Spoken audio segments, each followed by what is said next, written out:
ब्रह्मा का पिता है, कौन विष्णु की मां, शंकर का दादा कौन है, हमको दे बता।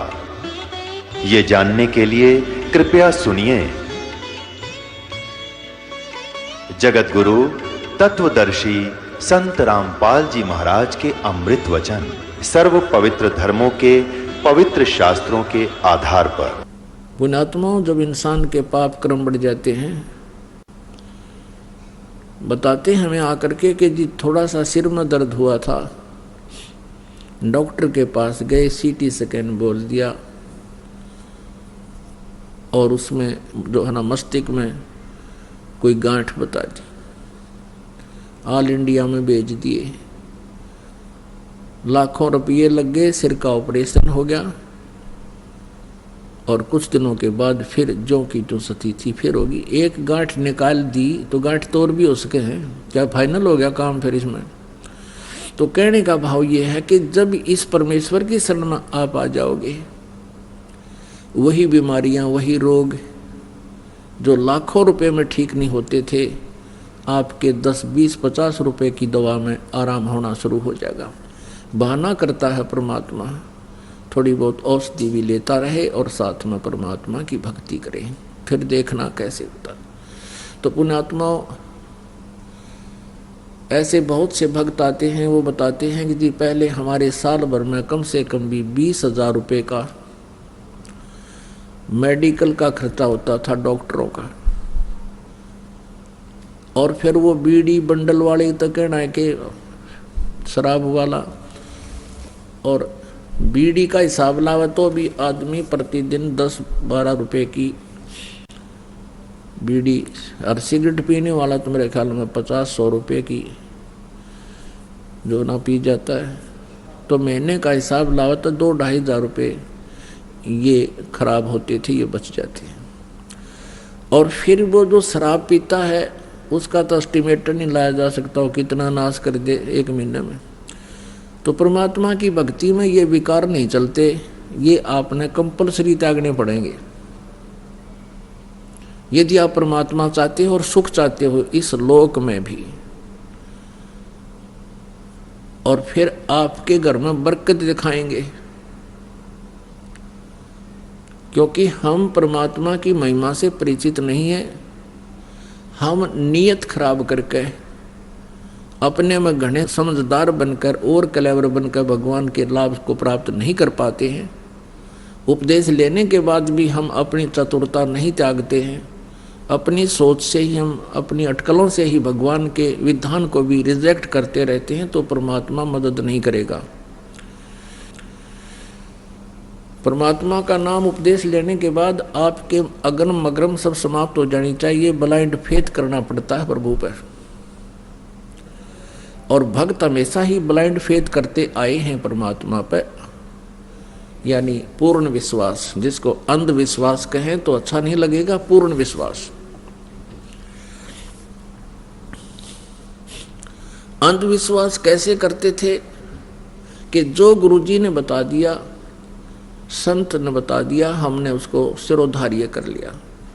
हम ब्लाइंड फेथ करते थे, आंख मीच कर विश्वास करते थे ऋषि और गुरुओं पर कि ये बड़े विद्वान पुरुष हैं, इन्होंने परमात्मा को जाना है, देखा है, पहचाना है, जिस कारण से ये, क्योंकि ये संस्कृत भी जानते हैं और वेदों और पुराणों और गीता जी का ये रेफरेंस भी दे रहे हैं और संस्कृत साथ में बोलते भी हैं, तो हमारा डाउट खत्म हो गया था कि ये कुछ ना जानते।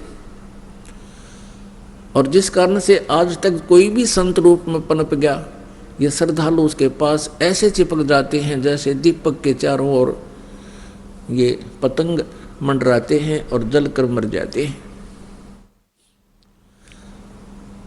तो इसी प्रकार नकली गुरुओं के पास जो प्राणी जाते हैं वो ऐसे अपना जीवन नष्ट कर देते हैं जैसे दीपक के पास पतंग जा करके नष्ट हो जाते हैं।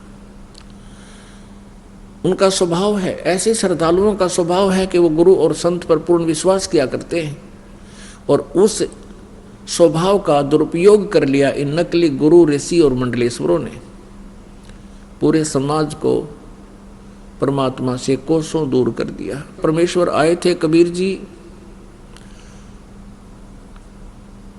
उन्होंने ये ज्ञान दिया था जो आज दास आपके रूबरू करा रहा है और साथ में प्रमाण दिखा रहा है अपने ही पवित्र सदग्रंथों में। जैसा कल की रात्रि में आपने परमात्मा के साकार और निराकार के ऊपर जो वचन सुने थे, उसके साथ साथ सदग्रंथों को आपने स्वयं भी प्रोजेक्टर के माध्यम से देखा। तो अब क्या कहें उन संतों को, ऋषियों को? क्या वो विद्वान थे? नहीं, वो तो अंधे थे। उनको मोतियाबिंद हो चुका था। मोतियाबिंद जिसकी आंखों में हो जाता है, उसकी आंखें पूर्ण रूप से स्वस्थ दिखाई देती हैं, लेकिन उसको दिखता कति नहीं, वो नपट अंधा होता है। इसी प्रकार ये संस्कृत के जानने वाले महाविद्वान, महर्षि, मंडलेश्वर, गुरु, ब्राह्मण, पंडित कहलाते थे।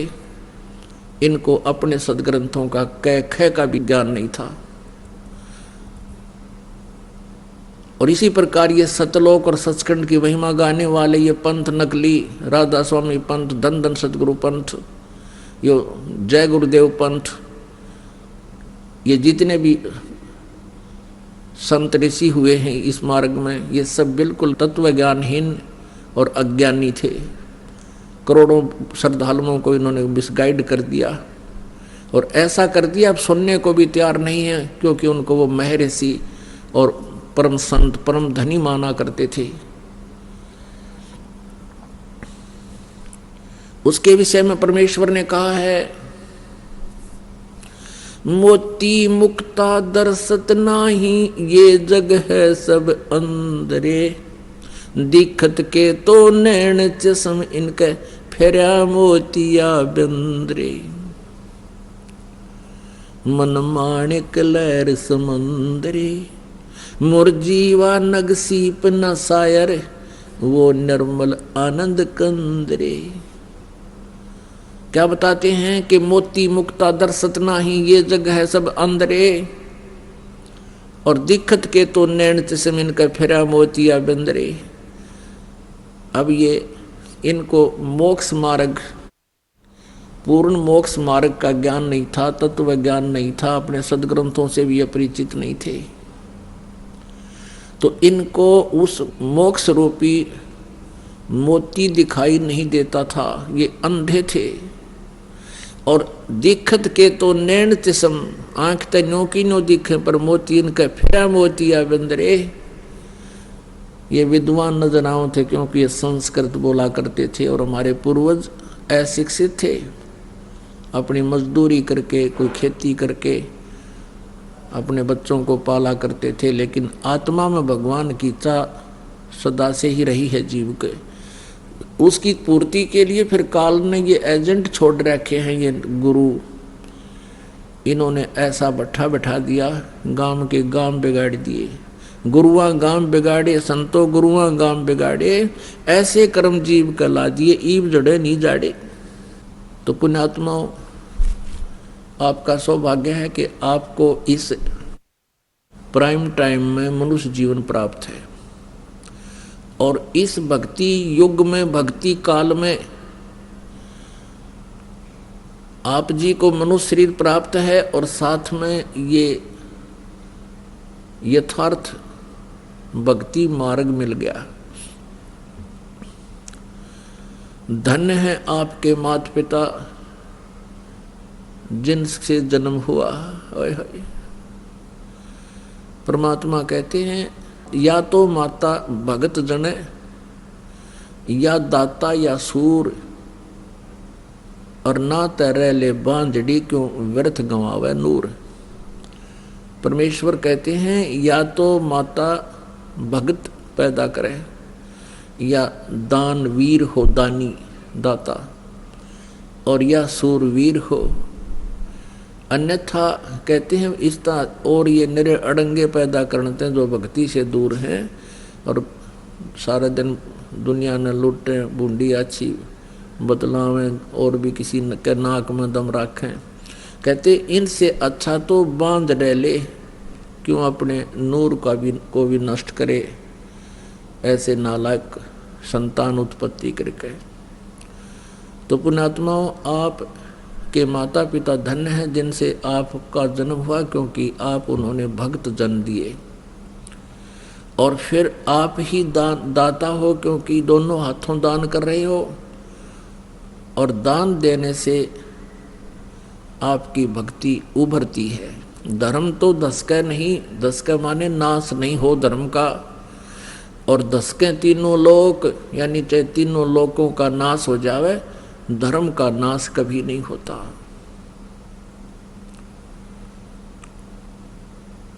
अब जैसे पुण्यात्माओं, सूरवीर भी भक्त ही होता है, भले ही वो वर्तमान में भक्ति नहीं कर रहा होता, उसके पिछले संस्कार सूरवीर के भक्त ही के होते हैं। जैसे प्रहलाद था सूरवीर, बिना हथियार का सूरवीर था।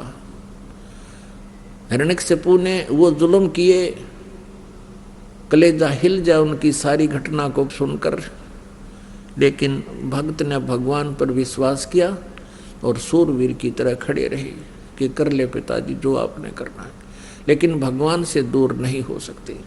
सूरवीर थी मीराबाई,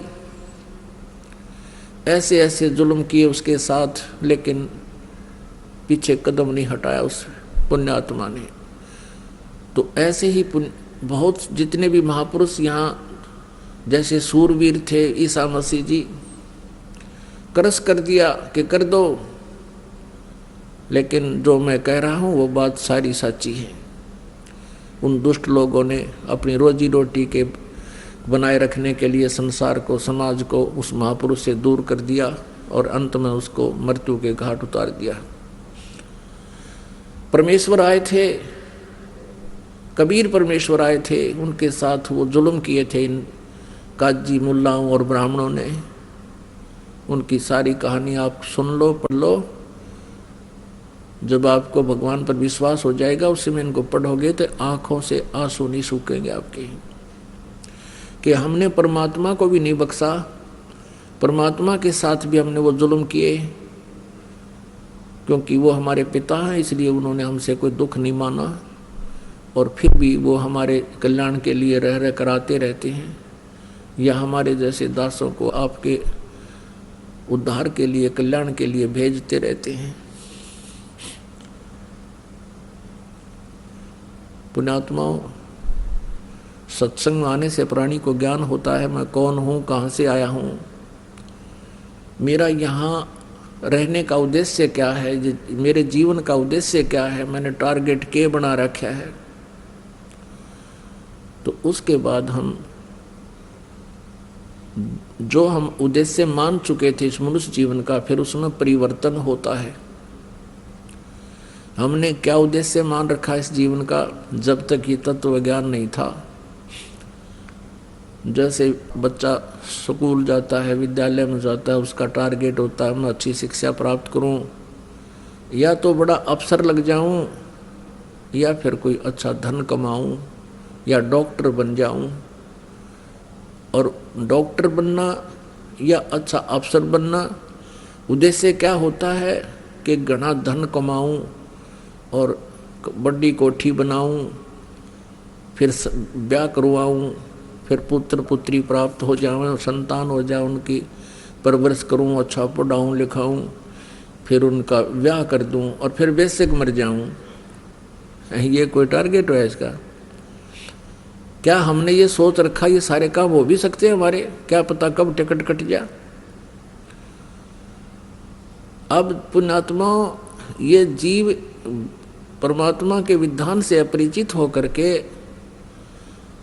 अपनी अटकल में घना उलझ गया। जब इसको आध्यात्मिक ज्ञान होगा, भक्ति मुक्ति के दाता सतगुरु भटकत प्राण फिरंदा, उस साहेब के हुक्म बिना नहीं तरवर पात हिलंदा। अपनात्मा अब यहाँ कई प्रश्न करते हैं कि यदि भगवान के आदेश बिना पत्ता भी नहीं हिल सकता तो सब कुछ उसी के आदेश से ही तो हो रहा है, फिर भक्ति की क्या आवश्यकता है? क्या फिर सत्संग में जाने की आवश्यकता है? परमात्मा की वाणी को समझना बहुत ही कठिन है, क्योंकि ये वेदों से भी गूढ़ रहस्य युक्त है। अब यहाँ दो स्थिति हैं। एक तो इस ब्रह्म की जो काल है, जब तक हम काल की व्यवस्था में रहेंगे तो हम अपने प्रारब्ध को ही भोगेंगे, उसमें कोई परिवर्तन नहीं हो सकता। और जिस समय हम इस परम अक्षर ब्रह्म की शरण में आ जाएंगे, जो गीता जी अध्याय नंबर 18 के श्लोक नंबर 62 में कहा है, गीता ज्ञानदाता ने कि अर्जुन तू सर्वभाव से उस परमेश्वर की शरण में जा जिसकी कृपा से तू परम शांति को और सनातन परम धाम को प्राप्त होगा। उस परमेश्वर की शरण में आने के उपरांत फिर उस परमात्मा के हुक्म बिना पत्ता नहीं हिला। लेकिन उस परमात्मा से लाभ लेने के लिए हमने जो मर्यादा है वो हमारी प्रॉपरली बनी रहे। उन मर्यादाओं के टूट जाने से तो फिर काल के हुक्म बिना पत्ता नहीं हिला। उसने जो करना है वो करना ही है।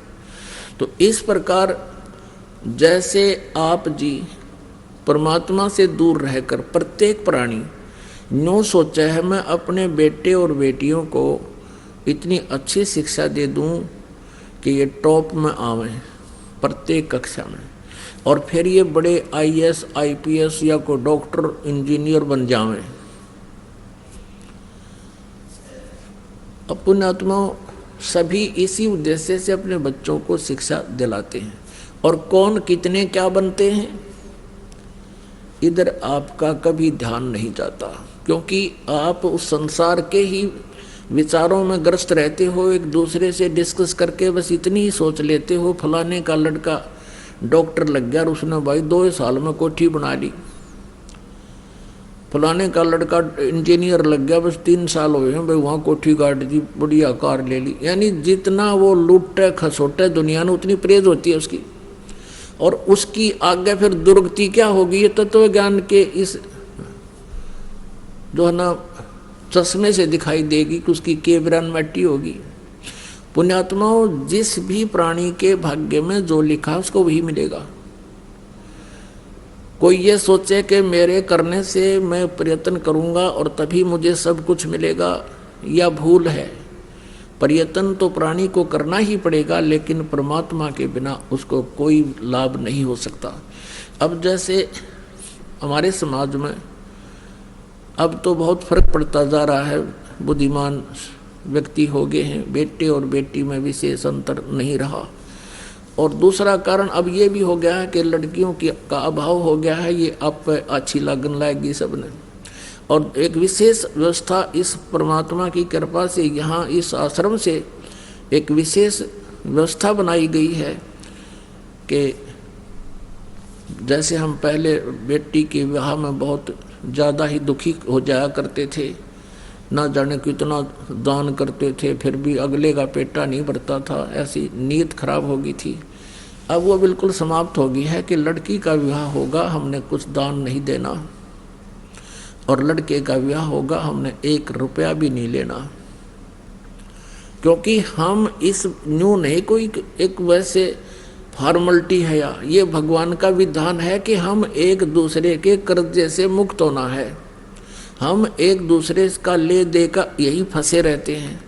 जैसे कोई आज किसी से धोखाधड़ी करके कोई 20-30 लाख रुपये, 50 लाख रुपये, 10 लाख रुपये, 2 लाख रुपये कोई ले लेता है, उसके हड़प जाता है, तो अगले जन्म में उसने देने पड़ेंगे और जमाई बन के लेगा।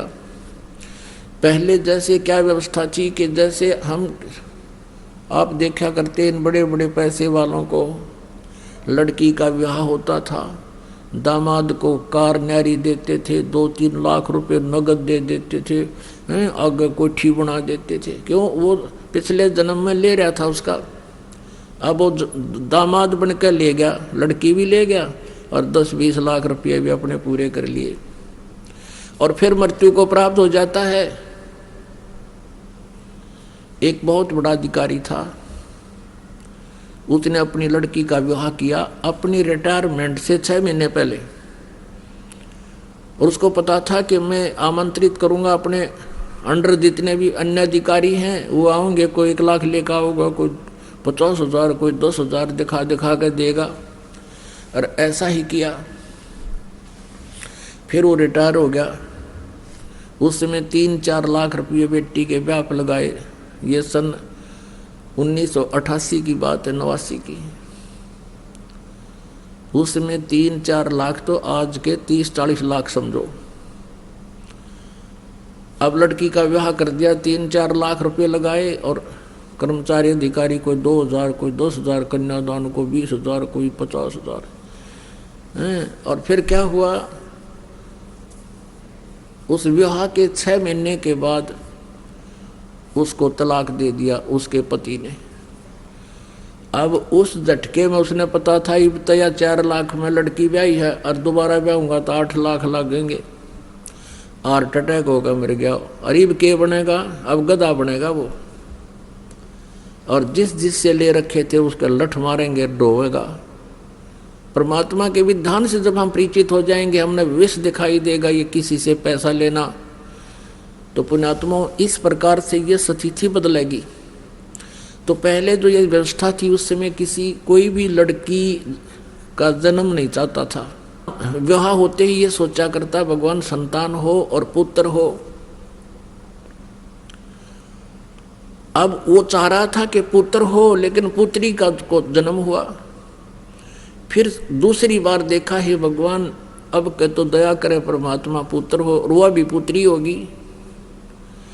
अब तीसरी बार जब गर्भ रहा उसकी पत्नी को, परिवार को भी यही आशा हुई कि हे भगवान पुत्र हो और वो भी पुत्री होगी, और चौथी भी पुत्री होगी, 5वीं भी बेटी होगी। अब क्या मनुष्य का चाहा हुआ, क्या मनुष्य का किया हुआ, वही हुआ जो उसके मस्तिष्क में पहले लिखा हुआ था।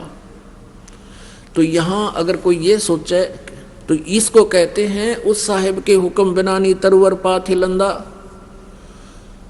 तो पुण्यात्माओं, जब हम इस आध्यात्मिक ज्ञान से परिचित हो जाएंगे फिर हमारी 90% बकवाद हट जाएंगी। ये छोटी छोटी कथाएं हैं जो आपके बहुत काम आएंगी। एक समय एक गांव में, एक नगर में एक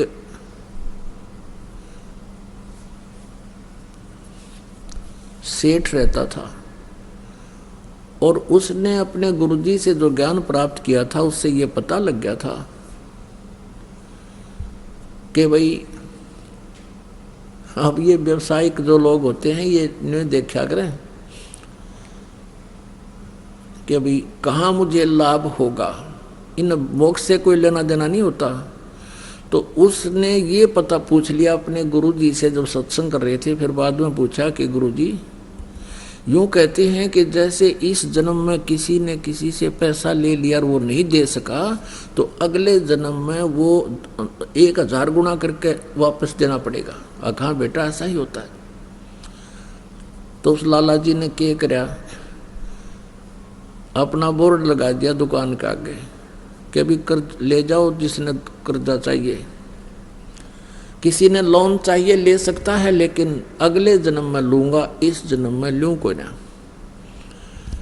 अब ये जो पैसे के पुजारी होते हैं ये इसे इतनी गिरजैन की वृत्ति बताते हैं। एक लाला जी मर गया, यम के दूत पकड़ के ले गए। तो उससे पूछने लगे, भाई तेरे को पहले स्वर्ग में भेजा या नरक में, क्योंकि तेरे इतने पुण्य इतने पाप। नो बोला दोनों के बीच में बिठा दे, नो उनके भी आओगे गा कर, नरक वाले भी आओगे, दोनों के बीच में बिठा दो मैंने। यानी वहाँ भी अपने बिजनेस पॉइंट व्यू से ही सोचा उसने। तो इसी दृष्टिकोण से उस लाला जी ने अपने गेट पर ये बोर्ड लगा रखा था कि अभी इस जन्म जो कोई लोन लेगा तो अगले जन्म में लूंगा उससे। 2 ठग थे, उन्होंने वो बोर्ड पढ़ लिया। वो चले थे चोरी चारी करने, उन्होंने बोर्ड पढ़ लिया। दोनों बतलाए रही साहब मूर्ख, हमने तो पहली बार देखा, मेंटल तो नहीं है। अब उससे बात करी भाई लाला जी हमने 200 रुपये कर्ज दे दे। बोला ले ले भाई। वो पक्का करे थे, वो कहने लगे भाई देखा हम तो जल्दी देवांगे, व्यवहार के पक्के आदमी है। वो कहने लगा ना भाई मैं तो अगले जन्म में लूंगा। अब उन्होंने फिर पक्का कर करना भाई हम तो 6 महीना के भीतर तेरे वापस दे देंगे ब्याज रुपया। वो बोला ये ब्याज लूंगा और अगले जन्म में लूंगा, ना तो जाओ तुम। तो उन्होंने सोचा अच्छा भाई ले अगले जन्म में ले। उन तो ठगना था ही वो। उन दोनों ने अपने 200 रुपये या जैसा भी 100 या 500 लिए और दरे गठड़ी में चल पड़े। आगे वो चलते जा रहे थे। एक गांव के बाहर एक तेली का घर था। पहले तेली होते थे, कोल्लू चला करते थे बैल से, और उसमें सरसों पीड़ा करते थे और तेल बनाते थे। उस तेली के आंगन में कोल्लू लग रहा था। एक बैल तो चल रहा था, कोल्लू चला रहा था। एक वहां खड़ा था, पेड़ से बांध रखा था। तेली किसी कामवश गांव में गया हुआ था। वो दोनों वहां रुक गए, जलपान कर ले, पानी पी लेते हैं। उन्होंने पानी पिया तो दोनों बैल बतलावे थे, आपस में बातें कर रहे थे। अब जो बैल चल रहा था उसमें कोल्लू में उसने पूछा जो बैल खड़ा था कि भी तेरा कितना लेन देन इस तेली के साथ बचा है। अब वो खड़ा बैल कह रहा कि अभी कल जो है ना एक व्यक्ति आएगा और मुझे इससे मोल ले जाएगा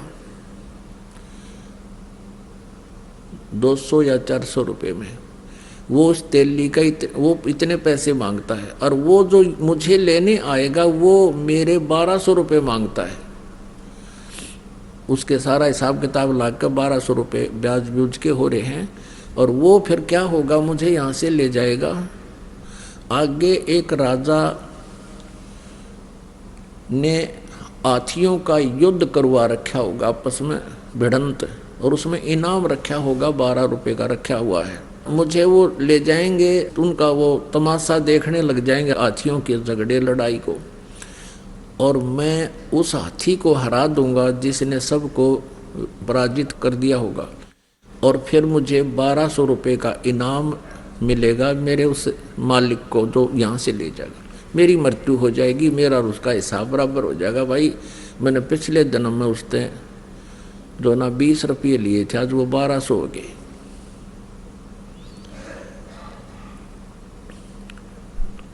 तो उसने फिर पूछा कि भाई जो कोल्लू को चला रहा था उससे पूछा कि तेरा क्या हिसाब किताब है तेली का और तेरा। उसने कहा भी मेरा और इसका हिसाब पूरा होने वाला है और मैं ये 1-2 घंटे में मर जाऊंगा। इतने में वो तेली आ गया और उनका कलेजा हिल गया। अकड़े तेरा गजब हो गया, बैल बोल रहे और बैल बोल रहे हैं तो बस साची ये पाओगी, ये तो अनहोनी है, भगवान ने बुला रहा है इन्हें। तो उनने सोचा भी आज रुकना पड़ेगा यहाँ और कल देखेंगे यू मरेगा किस टाइम यू बैल और वो किस टाइम ग्राहक आएगा। तेली आ गया, उनसे पूछा भाई कौन हो, कहाँ से आई हो। उन्होंने बता दिया ऐसे हम जा रहे थे रास्ते में पानी पीने लग गए। और वो तेली बोला भी कोई बात ना, अब देर हो गई है, शाम रुक जाओ, सुबह जाइए का। अच्छा भाई, वो तो रुकना ही चाह थे। 2 घंटे के बाद वो बैल जो चल रहा था उसकी मृत्यु होगी, जो कोल्लू चला रहा था। अब उन दोनों का दिल धड़क धड़क करने लगा रहे, या तो सच्ची हुई भाई। उधर से अगले दिन सुबह एक व्यक्ति आया और उस तेली से कहने लगा भाई कोई बैल बता मुझे, या तेरे पास होता है बैल दे। अब तेली का ये डर हो गया कि भाई चलता चलता बैल मर गया, कोई बीमारी आ गई पशुओं में और इसने बेच दे जल्दी तो दूसरे को भी और लाऊंगा कोई। उसने उसके 500 400 100 200 जिसे रुपये मांगे और उसने दे दिए। वो दोनों जने अपनी पोटली कड़क के बांध गए उस बैल लेकर गया था, उसके साथ साथ चल पड़े। ये और देखेंगे वहां पर ये बताए थे इन्होंने कि बैल हाथी को हराएगा। वहां क्या हुआ कि वो जाके खड़े हो गए, दंगल लगा हुआ था, हाथी आपस में कुश्ती कर रहे थे। एक हाथी सबको पराजित करता हुआ चल रहा था और लास्ट में वो अकेला खड़ा हो गया कि और लाओ वे जिसका कोई हाथी हो, गुड़ाओ इसके साथ। ये केसरी हो गया। वो जाकर खड़े होकर तमाशा देखने लग गया। बैल पकड़ रखा था रस्सा हाथ में, वो बैल हाथ से रस्सा छुटा कर हाथी की तरफ भाग लिया। लंबे लंबे सींग थे पहने पहने। हाथी ने उसका सूंड मारा, वो सूंड लग गया, सींग फंस गया सूंड में और हाथी मारा किलकी से गार्डर बाज गया। हाथी का सूंड में दर्द बहुत होया करे। हाथी किलकी मारा, रो और लीद कर, उसने सोची मेरा ने किया गया सिंगाड़ा। हाथी भाग गया तो वो विजयी हो गया। बैल 1200 रुपये राजा ने इनाम दे दिया। वो 1200 रुपये उनके पास आए, उस बैल वाले के पास। उसी समय बैल की मृत्यु हो गई। अब वो दोनों जने उनके पैरों तले की जमीन खिसकन लगी। क्या तो बूंदी बनेगी, बैल बनना पड़ेगा इस लाला जी का जिसके पैसे ले आए हम। वो दोनों वापस आ गए। अगले दिन 9 के 9 दोनों ने पैसे रख दिए। सेठ जी अपने पैसे पकड़े, ये मारा पर नहीं उठा ही पे।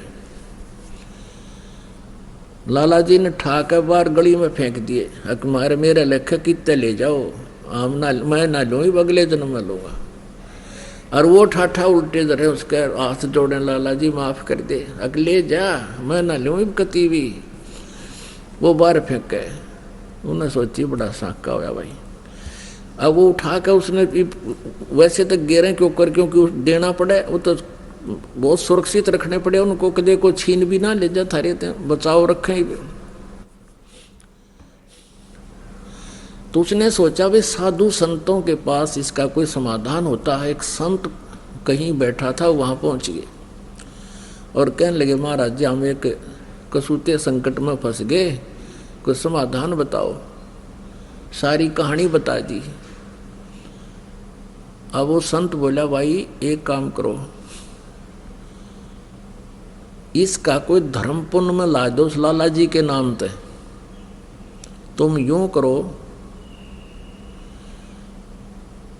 एक धर्मशाला बनवा दो मेन रास्ते पे और एक कुआं बनवा दो और उस पर लिखवा दो लाला जी उस सेठ का नाम कि उसके नाम की धर्मशाला। और तुम यूं करियो, उसमें किसी को रुकने मत देना है और ना उस कुएं में पानी किसी को पीने देना। बोला जी फिर क्या होगा? फिर तुम मैं बताओगे क्या होगा, और जो मैं कहूँ इतना कर दो। अब वो ने सोचा भी महात्मा ने जो कहा है तो बात फिर ये जाना आगे क्या होगा। उन्होंने एक मेन रास्ते पर जो स्टेशन से उतर कर गाँव को आता था, स्टेशन से उतर करके जो यात्री आते थे उस नगर के स्टेशन 2-3 किलोमीटर की दूरी पर था नगर से, उसके बीच में बनवा दिया। उसके मतलब 2-2.5 किलोमीटर था तो 1.25 किलोमीटर दूरी पर बना दिया और वो कुआं बना दिया, एक धर्मशाला बना दी, लिख दिया लाला जी का नाम जिस पर उन्होंने लोन लिया था, उधार ली थी। अब वहाँ यात्री आवे और पानी पीने या थोड़ी देर विश्राम करने के लिए धर्मशाला की तरफ जाऊं, वो दोनों लकड़े लठ लेकर खबरदार जो यहाँ आगे होता है, चलो यहाँ से। तो वो कहने लगे भाई क्यों तुमने धर्मशाला बनवा रखी, कुआं बनवा रखा, तो रुकने क्यों नहीं देते, जल क्यों नहीं पीने देते? हकीम लाला जी ने पूछ लो भाई, इसने मना कर रखा है कि यहाँ हम दोनों नौकर छोड़ रखे हैं और कह रखा है ना इसमें किसी को रुकने देना, ना इसमें पानी पीने देना किसी को। इमाम आदमी ने बोले बड़ा मूर्ख आदमी, इतना पैसा ला दिया और फिर किसी को यहाँ टिकने भी नहीं देते। आयो ये कैसा लाला जी हुआ, सब गाड़ी देते जाओ। एक दिन उसका समधी आ गया, उसके लड़की ब्याह रखी थी, और समधी भी आया, उसने देखा पढ़ा अको हो तो अपने ही रिश्तेदार का बनवाया हुआ है और अच्छी मरोड़ सी में पहुंचा, चला उधर को। वो दोनों लकड़े लठ ले गए। खबरदार जो इधर आया है। वो कहने लगा, अरे क्या बात भाई, मैं इसका रिश्तेदार हूँ। ने बोला, बाहर चल, तू किससे का रिश्तेदार हो? इसने ये कह रखा इस सेठ ने कि इस धर्मशाला में कोई रुक नहीं जा और इस कुएं से कोई पानी नहीं पी ले, हमारी ड्यूटी ला रखी है। वो कहने लगा, रहा ये बड़ा नालायक आदमी, मैं तो इसको बहुत अच्छा आदमी समझूं था रिश्तेदार को, ये तो जमा दुष्ट इंसान है। बता, प्याऊ बनवा रखी, कुआ बनवा रखा, धर्मशाला बनवा रखी, किसी को रुकने नहीं दे रहा। वो आया, फिर अपने रिश्तेदार के घर आना ही था उसने। तो उसने उससे कहा, रे तू बड़ा नकम्मा आदमी, क्यों तो इतना पैसा लगावा था, तने वहाँ कितने पैसे लगा रखे, धर्मशाला बनवा रखी, कुआ बनवा रखा, और वो 2 मस्टंडे छोड़ रखे, तन ना पानी पीने देते किसी ने और ना वहाँ रुकने देते, फिर क्यों इतना पैसा बर्बाद किया, तेरी बुद्धि खराब होगी क्या? अब वो ने सोचा, भाई कौन सा, कहाँ धर्मशाला है, कौन सा कुआ है। वो काफी देर सोचता रहा, क्या बात है, क्या कह रही हो आप? कह के मैं झूठ रहा हूँ, तेरा नाम लिख रखा और तेरे नाम से धर्मशाला बनवा रखी, कुछ लाला जी ने धर्मशाला बनवा रखी है, उसी ने ये कुआ बनवा रखा है, और वहाँ 2 खड़े हैं, वो लठली इन्हों किससे नियाण दें, लाला जी ने कह रखी है। उसने सोची, देखूं तो कहाँ, वो उस दोनों जने आए, देखे तो वह खड़े सामने लठले। वो जान गया कि ये तो भाई मेरी बेइज्जती करवा दी ने। तो कहने लगे, भाई तुम क्यों कर पीछा छोड़ो मेरा। वो सेठ बोला, ने बोला, हमारी वो कलम तार दे और कह दे मेरे आए हो लिए। भाई ये 2 जोड़े हाथ, मैंने तुम्हारे अपने लोन खत्म कर दिया और मान लिया भाई तेरा, तुम्हारे सारे पैसे आ गए, मेरी बेइज्जती ना करो तुम। तो वो अपना गए और फिर मजदूरी करके अपना गुजारा किया, साधु संतों से उपदेश लिया, भक्ति की, कल्याण करवाया। तो पुण्यात्माओं, ये सत्कर मान लेना, भले ही आपको एक दंत कथा लगे, लेकिन ये आपके हृदय में उतर जानी चाहिए। आज क्या हालत है जीव की। तो इस प्रकार जब अध्यात्म ज्ञान हो जाएगा आपको, आप ये गलती नहीं कर सकते हैं।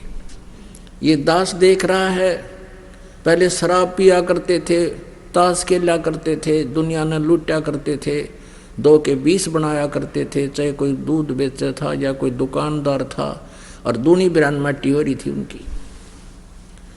और आज वो प्राणी किसी का 10 रुपये आ जाते हैं ना, घर दे काम वापस।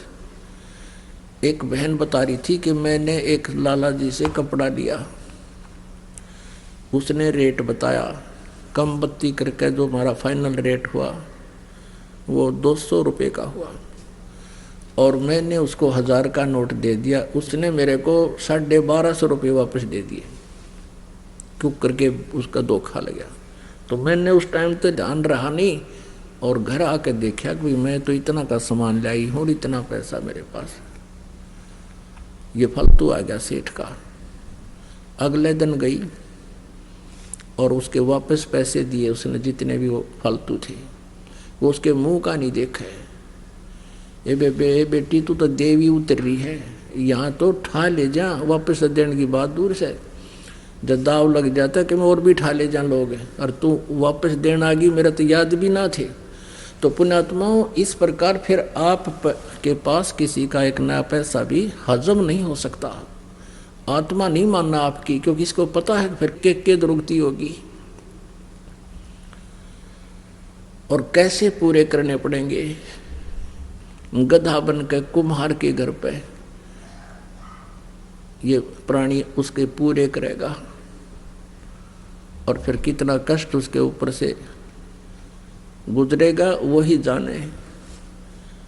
तो पुण्यात्माओं, परमात्मा कहते हैं अपनी महिमा बताने के लिए कि तुमने उस दरगाह का मैल नहीं देखा और धर्मराज के तिल तिल का लेखा। तो प्रसंग चल रहा है कि जब हम परमात्मा के आध्यात्मिक ज्ञान से परिचित हो जाएंगे, फिर हमारी एक विशेष व्यवस्था बनेगी, आत्मा के अंदर एक विशेष उभार आवेगा। अब देखता ये दास आज भी कम से कम 4 भक्त आए थे। नो बोले जी रास्ते में 100 रुपये पड़े पाए। अब वहाँ देवा किसने, यहाँ दान कर दिया, घर पर नहीं प्रयोग हो सके। और पहला केस अतिथि थी, नो देख के ठा करते को देखते ना ले और गोज मंगा लेते। तो ये वृत्ति हमारी बदलती जा रही है। कोई कहता 500 रुपये, कहता जी ऐसे 5000 रुपये पड़े मिले मुझे। और जा रहा था, एक व्यक्ति आ रहा था, मुझे ऐसा लगा जैसे इसका कुछ गुम हो गया। मैंने उससे पूछ लिया भाई कहाँ से आए हो, कहाँ जा रहे? वो कहने लगा कहाँ जा रहा हूँ, मेरे पैसे गिर गए और जेब मत निकल गए, किस प्रकार मैं कुछ सामान निकालूं था और सारे देख लिया, मैंने पाए नहीं। कितने पैसे थे तेरे भाई? कि 5000 रुपये थे, ये नोट थे। नो बोला नो के जब मैंने उसको निकाल कर दे दिए कि ये थे। उसने सीने से लगा लिया मेरे को। नो बोला राज के युग में इसे देवता बचे हैं। तो पुण्यात्माओं ऐसे यह बिल्कुल स्थिति बदल जाएगी और आपकी आत्मा इतनी खुश होगी उस पैसे को वापस दे करके। और यदि हम किसी की चोरी करते हैं तो दूना दुख होता, उस प्राणी का दूना विनाश होता है। एक भक्त बहुत गरीब था, किसान था, और उसने परमेश्वर कबीर जी, क्योंकि वो परमात्मा रह कराते रहते हैं, कभी किसी साधु रूप में, किसी संत रूप में, या किसी वैसे एक जीवन वो पूरा एक जनसाधारण जैसा जी कर भी पूरा करते हैं।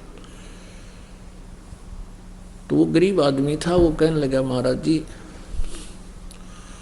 बहुत ही स्थिति खराब है, परमात्मा का ज्ञान सुना। परमेश्वर ने कहा बेटा नीत साबित रखिए, तेरा कमी नहीं रहेगी और ये भक्ति करता रहे, जितना तुझे चाहिएगा भगवान 21 देगा तुझे। अब क्या हुआ कि उसके एक बैल था, उससे गुजारा कर रहा था। एक चोर था, उस चोर ने क्या सोचा, वो चोरी करने के लिए निकला। उसने देखा एक गरीब व्यक्ति और गर्मी के दिनों में सो रहा है, उसके एक बैल बंधा है। उस एक का बैल न चुरा ले गया। अब चोर तो क्या है, जैसे 100 रुपये का बैल होगा, उस समय की बात, बहुत पुराने समय की, तो किसी समय में ला लो इसको, तो एक उदाहरण है और सच्चाई है। तो उसने तो 10 रुपये का बिक गया, वो भी बेच दिया कि कहीं कोई पकड़ा ना जा तो, या 20 रुपये का, और बेच ब्याज खा पी कर फुर वो तो फिर उसाए हो गया। उसने कुछ दिन के बाद फिर ऐसे चोरी करता करता उसने सोची चल उस जिसका बैल चुरा के लाया था वो शरीफ आदमी लग गया ना, को पुलिस रिपोर्ट करी उसने, उधर ही चलते हैं। वहां जाकर देखा उसने 1 वर्ष या 2-1.5 वर्ष के बाद क्या देखा कि उसके 2 बैल बंधे हुए हैं बहुत अच्छी स्थिति के, और वो सो रहा है रात्रि के समय। उस चोर ने उसके दोनों चुरा लिए, दोनों बैल चुरा लिए और ले गया। उनको बेच ब्याच के और अपना कर दिए फुरफुरा। वो फिर नो के नो उसको फिर टोटा सताने लगा। वो फिर चला, वो इधर उधर घूमता घामता। उसने सोचा एक बार फिर उधर देख लो, वो तो शरीफ आदमी है, कोई ऐसी प्रतिक्रिया भी नहीं कर रहा, ना किसी खोजी को लेकर पीछे चलता है। उसने वहां जाकर देखा, क्या देखा कि उसके 4 बैल बंध रहे, 4 बैल नु खागड़ के से। अब उस चोर ने सोचा भाई मेरा तो नाश हो लिया और 3 बैल चुरा चुका मैं इसके, और इसके आज 4 बैल बंधे हुए हैं। भाई ये कौन सा जंतर मंत्र है इसके पास, इसने यो पूछूंगा मैं तो। और उसने वो वहीं सो रहा था किसान, उसको उठाया कि भाई उठना एक बार। वो किसान कहने लगा, सोया था ने बोला भाई मुझे मत छेड़, मुझे सोने दे, सारा दिन काम किया है, नींद अभी लेटा हूँ, सोने दे। वो कहने लगा भाई मैं चोर हूँ। वो चोर कहने लगा मैं चोर हूँ। ने बोला भाई चोर है ना, अपना काम कर दो, तू आया है, मुझे अपना सोने दे। अब वो कहने लगा रहा जो काम मैं करना चाहूँ था वो मेरे अतीब होता को ना, इसलिए तुझे जगाऊँ ना, मैं कितने जगाऊँ वो। अब मैं चोरी नहीं कर पा रहा हूँ, मैं ये पूछना चाहता हूँ कि ये कौन सा जंतर मंत्र है तेरे पास भाई। फिर उसने बताया भाई चाहे मारिए चाहे छोड़िए मुझे, चाहे सजा दिए दंड दिए, अब सच्ची बात बताऊंगा, तेरा पहला बैल भी मैं चुरा कर ले गया था, और मैंने तो वो पैसा मेरा न्यों गया बर्बादी में, और तेरे दूसरे 2 बैल भी मैं चुरा कर ले गया था। आज मैं जो का तू उसी स्थिति में हूं और तेरे ये 4 बैल बंध रहे हैं। आइए अब हम उन श्रद्धालुओं के अनुभव जानते हैं जो जगत गुरु तत्वदर्शी संत रामपाल जी महाराज जी से दीक्षा प्राप्त कर चुके हैं तथा उनके द्वारा बताए गए भक्ति मार्ग पर चल रहे हैं। बहन जी नमस्कार। सच साहेब। क्या नाम है आपका? मेरा नाम पंकज है। कहाँ से आए आप? हम तहसील सुंदरबनी और हमारे गांव का नाम है द्यूली। बहन जी संत रामपाल जी महाराज से नाम दीक्षा कब लिया आपने? हमने 22 सितंबर 2013 में ली थी गुरुजी से नाम दीक्षा। संत रामपाल जी महाराज के शरण में आने से पहले आप क्या भक्ति साधना करते थे? जैसे ये नवरात्र व्रत, ब्रह्मा विष्णु महेश की भक्ति करना, अन्य जो देवी देवता जो कोई बता देता, और ये तांत्रिकों के जाना अगर कोई प्रॉब्लम होती तो ये सब पूजाएं हम करते थे। जैसे कोई बता देता वहाँ जाने से ये लाभ होता है, हम सभी जगह जाते थे।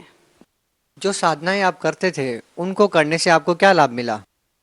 हमें कोई लाभ नहीं मिला। एक जगह जाते थे, जैसे कोई बताता था वहाँ जाने से ये लाभ होगा, लेकिन वहाँ जाने से कोई लाभ नहीं होता था। फिर दूसरी जगह कोई बताता, हम दूसरी जगह जाते थे। किसी देवी देवता के लिए बोलते कि उसकी भक्ति करने से ये लाभ होगा, तो हमें कहीं भी कुछ भी करने से कोई लाभ नहीं हुआ अभी तक। संत रामपाल जी महाराज की शरण में कैसे आए आप? संत रामपाल जी महाराज जी की शरण में हम, मेरे चाचा जी का लड़का है, तो चाचा जी मेरे सुनते थे सत्संग टीवी पे, तो उन्होंने देखा जब वहाँ पे भक्तों के अनुभव सुनते थे कि उनको ये लाभ हुआ, उनको ये हुआ। तो मेरा जो चाचा जी का लड़का है उसको किडनी में प्रॉब्लम थी, तो वो बहुत ज़्यादा, वो पहले हॉस्पिटल में एडमिट रहा, तो वो भी बड़े परेशान थे। बहुत सारे देवी देवताओं को मना रखा था उन्होंने, ये बकरे चढ़ाना, जो भी कोई बताता ये करने से ये ठीक हो जाएगा, तांत्रिक बताते ये टोना टाटका करने से ठीक होगा, लेकिन वो उसे कोई आराम नहीं हो रहा था। फिर जब वो कहने लगे कि चलो इतना कुछ कर लिया है तो यहाँ भी होके हम आ लेते हैं, तो जब उसने वहाँ से नाम दीक्षा ली तो उसको अपने आप ऐसे आराम फील होने लगा, जो कि उसे कहीं भी जाने से उसने कभी नहीं महसूस किया कि मुझे कुछ आराम हो रहा है। बिना दवाई के वो ठीक होना शुरू हो गया। और उसने वहाँ से बुक्स लाई गुरुजी की दरबार से, वहाँ सतलोक आश्रम से, तो हमने भी वो बुक ऐसे बीच बीच से पढ़ी, तो हमें भी अच्छी लगी। हमने कहा ऐसी जगह जाना चाहिए, देखना चाहिए कि आखिर सच क्या है, क्या ऐसे बुक्स में लिखा है या असलियत में ऐसा होता भी है। तो फिर हम वहाँ गए और हमने संत रामपाल जी महाराज जी से नाम दीक्षा ली। बहन जी, जो श्रद्धालु संत रामपाल जी महाराज से नाम दीक्षा लेने के लिए जाते हैं उनसे पैसे लिए जाते हैं, आपने कितने पैसे दिए? भगत जी, ये तो बिल्कुल उन लोगों ने अफवाहें फैला रखी हैं, ये चाहते नहीं कि संत रामपाल जी महाराज जी का ज्ञान आगे बढ़े या वहाँ लोग जाकर नाम दीक्षा लें। ये सिर्फ बिल्कुल एक, जो अगर किसी को ऐसा लगता भी है तो वो वहाँ जाकर देख सकता था, या फिर हमारे गुरुजी जब बाहर आ जाएंगे तो तब भी जाकर वो वहाँ जाकर देख सकते हैं, प्रैक्टिकली देख सकते हैं। हमारे कहने से शायद उनको इतना विश्वास ना लगे। कुछ लोग कहते हैं कि टीवी पे अगर ये भक्तों के अनुभव आते हैं तो ये हमारे गुरुजी के लिए, संत रामपाल जी के लिए, कि वो इनको पैसे देते हैं तो वहाँ बोलने के लिए।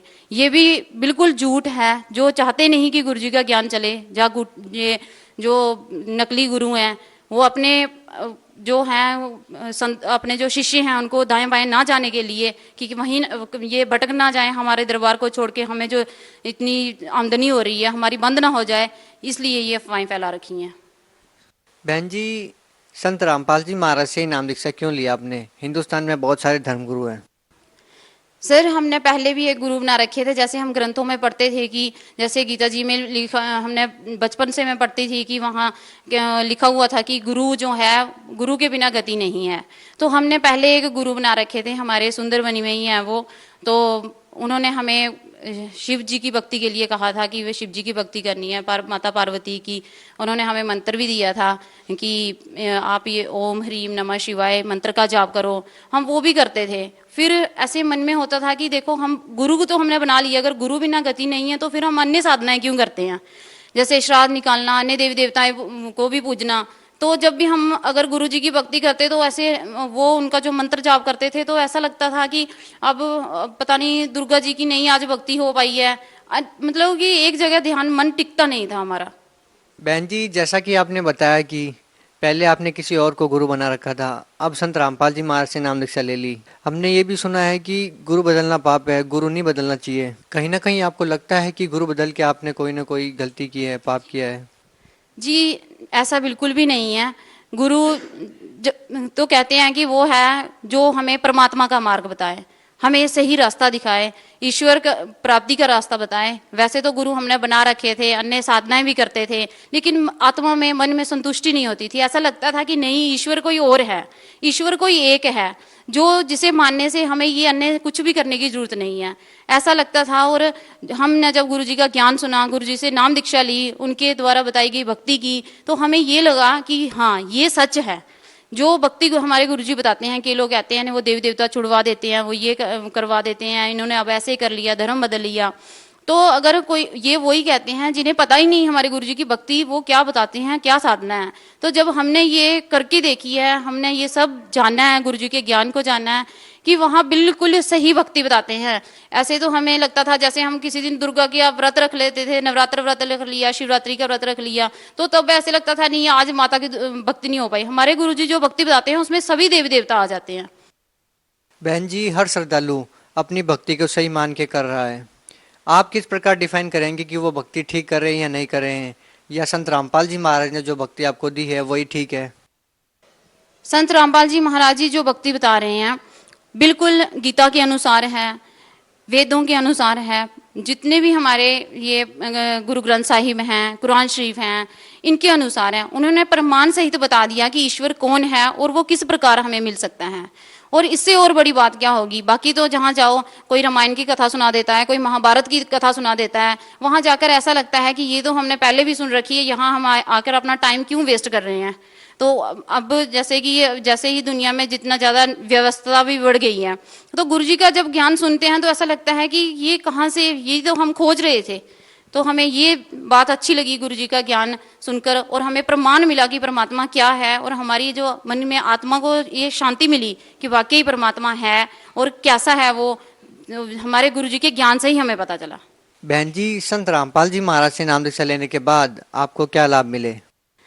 हमें सबसे पहले लाभ तो ये हुआ कि हमें परमात्मा का सही मार्ग मिला, जिसके लिए हम बचपन से भक्ति तो कर रहे थे, हर सुख पाने के लिए शायद, या किसी भी कारण परमात्मा को पाने के लिए भक्ति कर रहे थे, लेकिन हमें वो एक जो मन में जो एक आत्मा में जो प्यास थी कि नहीं, ऐसा करके भी लगता था कि नहीं, हम सही नहीं है, हम सही भक्ति नहीं कर रहे हैं। लाभ ये हुआ कि जैसे हम सबसे पहले जब हमने नाम दीक्षा ली तो हमारी जो दादी जी हैं वो लगभग 100 वर्ष की आयु में ऐसे चारपाई पे पड़ी हुई थी, बहुत ज़्यादा सीरियस थी वो। तो उनको ऐसे घर में, जैसे मेरी मम्मी उनकी सेवा करते थे, तो उनको कुछ चीज़ें ऐसे डराने आती थी, जैसे कि हमारे घर में नाम दीक्षा लेने से पहले बहुत भूत प्रेतों का साया था। तो उनको ऐसे लगता था, जब मेरी मम्मी जी उनके पास जाती तो वो कहती थी मेरे को ये चीज़ खा रही है, मेरे को बंदर खा रहा है, मेरे को ये खा रहा है। और जब हमने नाम दीक्षा ली तो मेरे जब ये घर में पाठ चलने लगा तो उनको ये भूत प्रेतों का डराना बंद हो गया, बिल्कुल नहीं। और वो हम सबसे फिर अच्छी तरह से बात करने लगी। और फिर जब थोड़े समय के बाद उनकी मृत्यु हो गई, मृत्यु होने के बाद भी फिर वो ऐसे सपने में आने लगी, ऐसे भयानक सपने आने लगे सबको। तो फिर हमने वहाँ जाके उनके नाम से गुरुजी के आश्रम में, सतलोक आश्रम बरवाला में जाके हमने उनके नाम से पाठ करवाया। फिर वो मेरे जो बड़े भैया हैं उनको वैसे सपने में आई, बोलने लगी कि अब मैं जो हूँ मैं बिल्कुल अब ठीक जगह पहुंच गई हूँ। और एक छोटी सी लड़की के रूप में उन्होंने ऐसे जन्म लिया कहीं, बोलती हैं कि अब मैं बिल्कुल, मुझे जो इधर कष्ट था मैं उस कष्ट से बाहर आ गई हूँ। फिर उसके बाद मेरे पापा ने नाम नहीं लिया था, वो क्रियाक्रम वगैरह करते थे, तो हम कहते थे कि आप ये छोड़ो तो आप नाम ले लो। वो लोक लाज के कारण नाम नहीं ले पा रहे थे। एक दिन अचानक क्या हुआ कि वो रात को बिस्तर से उठे, बाहर गए तो अचानक से वो गिर पड़े। जैसे वो गिर कर ऐसे बेहोश हो गए। 5 10 मिनट के लिए उन्हें बिल्कुल होश नहीं आया, और हमने जैसे गुरु जी का नाम ले रखा था तो अब पुकारना तो उसी परमात्मा को था जिसका सहारा था। तो थोड़ी देर के बाद उनको होश आ गया। जैसे ही उनको होश आया तो फिर वो कहने लगे कि ऐसे ऐसे, मुझे ऐसे लगा कि मैं किसी और दुनिया में चला गया था, और वो मुझे ऐसे कहीं कह रहे हैं कि अब तेरे सारे कर्मों का यहाँ हम अभी करेंगे, तुझे सारे कर्मों का दंड मिलेगा यहाँ।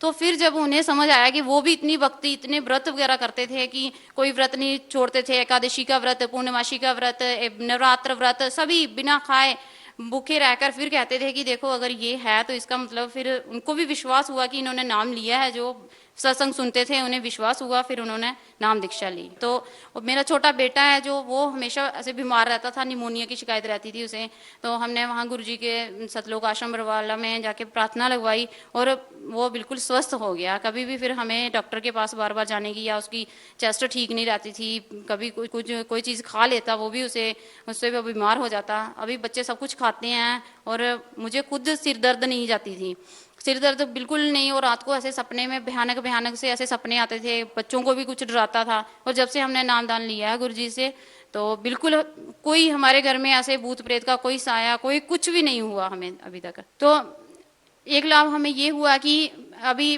थोड़े दिन पहले क्या हुआ कि हम जा रहे थे यहाँ गुरुजी की तारीख पे जा रहे थे, तो हमारे बच्चे जो हैं और मेरे पापा जी के साथ वो घर जा रहे थे।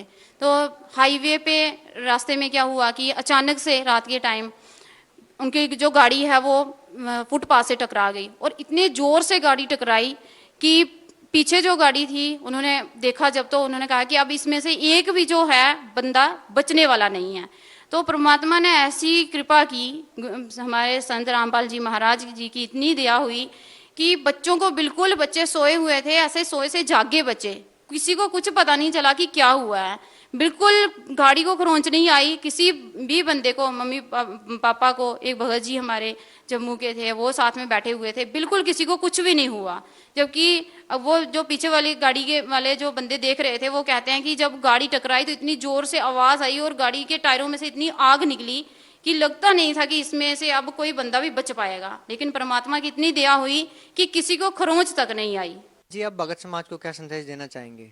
भगत समाज से यही प्रार्थना है कि आपके मन में ये जो आप गलत धारणा बनाकर बैठे हो, एजुकेटेड समाज है, किसी को समझाने की या किसी के कहने से वहां जाने की जरूरत या उनको मानने की जरूरत नहीं है। आप अपनी आंखें खोलकर देखो, अपने शास्त्र, अगर कोई मुस्लिम है तो अपना कुरान शरीफ खोलकर पढ़ो, हिंदू है तो आप श्री गीता जी को पढ़ो, अगर कोई सिख भाई हैं तो अपने गुरु ग्रंथ साहिब जी को पढ़ो, जो भी है हमारी बाइबल भी गुरु जी खोलकर बताते हैं, उसमें भी परमात्मा क्या है, कौन है, उनका रूप कैसा है, सब गुरु जी खुद, हमारे संत रामपाल जी महाराज जी खुद बताते हैं। बहन जी, हजारों श्रद्धालु अभी भी संत रामपाल जी महाराज से नाम दीक्षा ले रहे हैं जबकि वो जेल में है। कुछ श्रद्धालु संत रामपाल जी महाराज से नाम दीक्षा लेना चाहते तो हैं, लेकिन उनके मन में शंका ये है कि संत रामपाल जी महाराज जेल में है तो उनको लाभ कैसे मिलेगा, उनके लिए क्या व्यवस्था है? देखिए, परमात्मा का जो नाम है तो उसमें ही इतनी पावर है कि वो कहीं से भी नाम, जैसे साधना चैनल पे नीचे जो नंबर दिए जाते हैं वहाँ पे बताया जाता है कि आप अगर कोई नाम दीक्षा लेना चाहता है हमारे गुरुजी के ज्ञान आधार से, तो वहाँ वो फ़ोन नंबर पे कांटेक्ट करके ये पता कर सकते हैं कि गुरुजी के आदेश से जहाँ भी नाम दीक्षा केंद्र खुले हुए हैं वहाँ से नाम ले सकते हैं और अपना कल्याण करवा सकते हैं। बहन जी, जो संत रामपाल जी महाराज के द्वारा नाम दीक्षा केंद्र खोले गए हैं, क्या वहाँ पे नाम दीक्षा लेने के लिए कोई फीस वगैरह देनी पड़ती है? बिल्कुल कोई फीस नहीं देनी पड़ती है, कुछ भी नहीं, वो नाम मांगते हैं, वहां जाकर वो इतनी सेवा करते हैं कि ऐसा किसी रिश्तेदार के घर चले जाएंगे तो वो भी नहीं पूछेगा आपको। वहां जाते हैं तो इतना वो खुश होते हैं कि शुक्र है कि परमात्मा के लिए, परमात्मा की तड़पती आत्मा कोई परमात्मा की पाने की चाहत में यहाँ आई है।